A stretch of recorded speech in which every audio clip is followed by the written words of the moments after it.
Qarabağda getdi, ermənilərin başını kəsdi, öldürdü. Sonra da Qarabağ bizim oldu. Bundan sonra da biz getdik, torpaqlarını aldık, gəldik.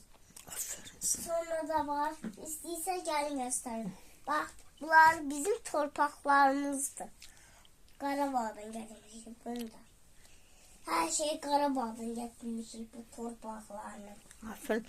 Və bu güllələr nədir? Bunlar kim atıbdı bizə Mirac? Qəlpələri. Ermənilər atıb bu qəlpələri. Bunlar da atıb. Əmlərin də başını kəsib bunları almış xalifin. Sonra da getdik təzən bu da əskərləri öldürəndə yenə təzən lop çox gələcək. Sonra da gəlin istəyirsə dal otaqdan da göstərəcəm.